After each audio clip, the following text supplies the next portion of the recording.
Once upon a time, there was an African man named Daniel. He lived in the city with his young wife Amara and their little child. Daniel loved his wife more than words could explain. He loved his child like his own breath. But life was hard. Money was never enough. Every night, Daniel would sit quietly, counting worries instead of money. One evening, he held Amara's hands and said softly, "I will travel to London. Not because I want to leave you, but because I want to save you." Amara cried. She begged him not to go. But Daniel promised, "I will work hard. I will send money. I will come back for you." Because he trusted his blood, Daniel invited his mother from the village to stay with Amara. "She will help you," he said. "She will be like a second mother to you." But sometimes, a shadow enters a house pretending to be light. The very day Daniel left, everything changed. The mother-in-law's face became cold. Her voice became sharp. Her heart became stone. She walked into Amara's bedroom and said, "This room is too big for you."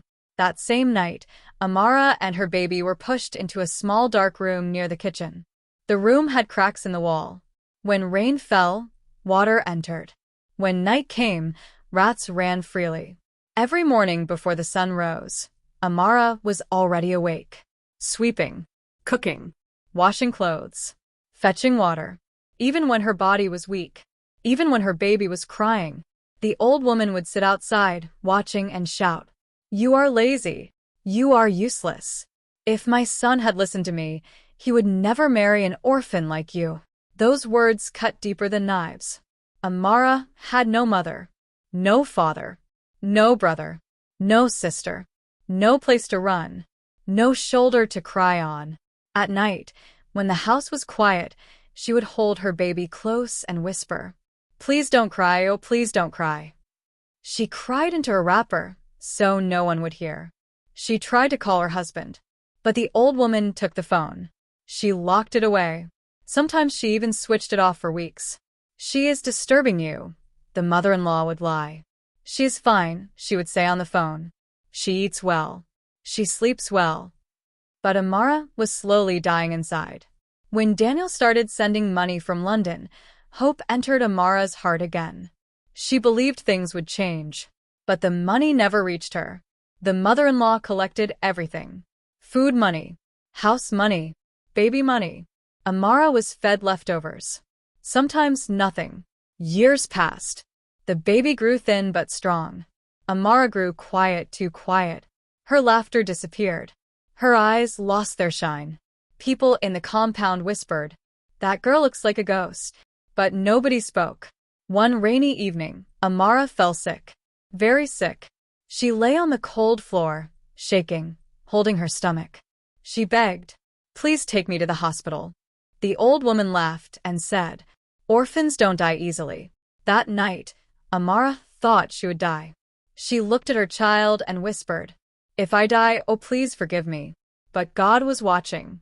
Far away in London, Daniel suddenly became restless. He could not sleep.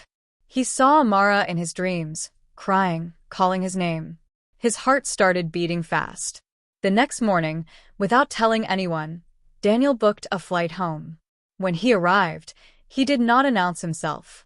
He wanted to surprise his family. But what he saw was not a surprise. It was a shock. When Daniel entered the house, the first thing he noticed was silence. Heavy silence. No laughter.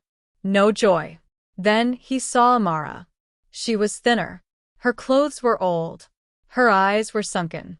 And the child looked at him, like a stranger. Daniel dropped his bag.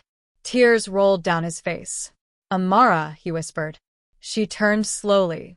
At first, she didn't recognize him. Then she screamed his name and collapsed. Daniel held her and cried like a child. He cried for the years he was not there. He cried for the pain she carried alone. He cried for trusting the wrong person. The mother-in-law stood at the corner, shaking. But this story is not over. Not yet. Because pain has a memory, and truth has a voice.